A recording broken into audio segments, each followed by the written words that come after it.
Hello and welcome to the Little Nut Chronicles. This story is the story of the simple man. Now the story goes that the simple man, and he's simple because he enjoys the simple pleasures of life, cooking, looking after his garden, the little things that so many people sort of overlook. Anyway, he lives this wonderful simple life, an ordinary life in an extraordinary way. And then one day he receives an invitation to the wedding. And being a simple fellow, he sort of thinks about it for a little bit and he decides, yes, I'm going to go. I'm going to answer the call and go to the wedding. And so off he wanders through the countryside and along the roads, lead him through cities and valleys and all over the place. Until eventually, at some point, he comes to a sort of a crossroads, a fork in the road, and there are three possible paths that he can go down.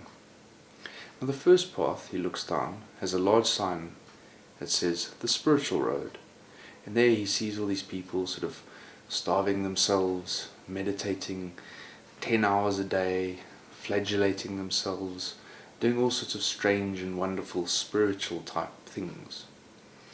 And he looks down the road and he thinks about it for a bit and he goes, it doesn't look very sort of enjoyable to me, so I certainly don't really want to go down that road. And so he turns to the next road, and there on the second road is a large sign that says the hard road.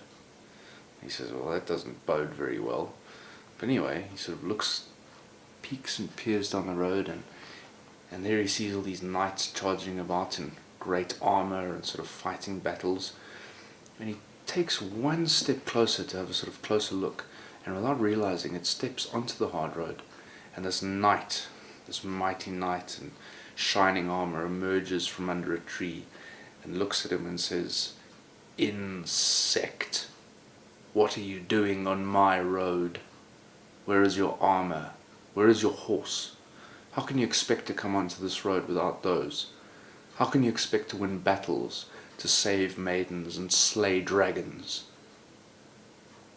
And the simple man sort of looks at him and says, I'm sorry, sir, but what's a dragon?" And the knight just laughs and says to him, "Be off with you. This road is not for you." And the simple man says, "Well, quite right, yes, I don't think it is." And so he turns to the third road, and the sign on the third road is the royal road. And he looks at the sign and looks down at himself and his clothes, and he thinks, well, my clothes are a bit patchy and I don't look very royal at the moment. And while he's sort of wondering about whether or not he's going to go down the royal road, this little bluebird flies just over the top of his head and sort of skims his head and flies into a tree on the royal road. And because he's the simple man, he's captured in the sort of wonder and magic of the moment of the little bird flying over his head, and without thinking he follows the bird onto the royal road. Now as he steps onto the royal road, this sort of genie appears out of nowhere and says, "What are you doing on this road?" And the simple man is sort of startled out of the moment. He said, I'm going to the wedding." And this genie sort of gatekeeper, guardian says, "You may pass." And the simple man says, "What? Is that it?" And the guardian says, "Yes. I asked you what you were doing on this road, and you said you are going to the wedding. You may pass." And so the simple man said, "Well, thanks very much, thank you." And off he went. And so he wandered along the royal road, every now and then stopping off and sort of enjoying the company of fair maidens, of friends that he met along the way. And he had many celebrations, but see, he always kept going, always kept moving on towards the wedding. He'd stop for a while, but then he'd carry on his journey.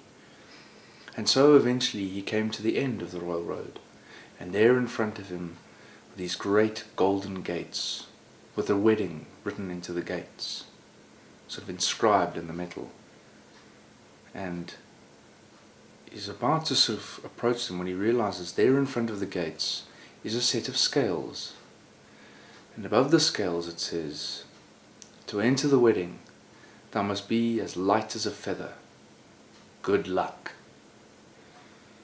Now, the simple man looks down at himself and he realizes, well, with all the celebrating he's done along the royal road, he's a little bit chubby. And he's a bit doubtful about whether or not he's going to be as light as a feather. And while he's sort of pondering on this conundrum, he sees these two sort of wispy, like, it's almost like smoke, people, what were people, wandering up from the spiritual road. And because of all their fasting and all their praying and meditating and so on, they are indeed as light as a feather, and they step onto the scales and they pass straight into the wedding. Now the simple man is still wondering about whether or not he's going to be able to pass into the wedding, when up from the hard road come two knights. And as they get closer, he recognizes that one of the knights is the very same knight who insulted him on the hard road. And the knight at the same time recognizes him and says, "What are you doing here? How did you get here without armor, without a horse even? And where's all your gold?" And the fool says, "Well, I'm going to the wedding. I don't need any gold. And, well, as for armor, there was no reason for me to have armor." And the knight says, "What? How did you fight the battles? How did you slay the dragons?" And the fool says, "Well, as far as battles are concerned, if I saw any armies turning up, I most of the time just ran away. And as for dragons, well, the majority of the dragons got out of my way. So I never really had to slay any dragons." And the other knight said, "Well, what about the maidens? What about the maidens? How could you save any maidens if you had no armor or horses or gold or anything?" And the simple man said, "Well, all the maidens I met, none of them needed saving, so I didn't need armor or gold or anything to impress anyone." And the two knights just shake their heads in disdain of this little man. And so one of the knights says, "So what's this final task? We want to get on with it now." And the simple man says, "Well, here you go, there's scales over there." And the two knights look at him and say, "What? Scales? This is the last task." And they roll around with laughter. They almost fall off their horses. Anyway, once they've composed themselves, they get up and sort of push past the simple man. But as they get onto the scales, there's no way that they're as light as a feather. They're weighed down so much with their trophies, their victories, their trophies of victory and their trophies of failure. And so the scales sort of fall down, and a booming voice says, "Return to the beginning of the journey, for you are too full and too heavy." And so the knights wander off back to the beginning of the journey. And sort of magically the scales right themselves. And again, the simple man is faced with this conundrum of being as light as a feather. And while he's thinking about it, lo and behold, the little bluebird again flies just past his ear and lands in the gates of the wedding and sort of chirps at him, "Chirp, chirp, chirp, chirp," almost calling him. So the simple man, being the simple man, decides, okay, and steps onto the scales, and he's as light as a feather, and he passes into the wedding. Well, that's that story. Thanks for stopping by.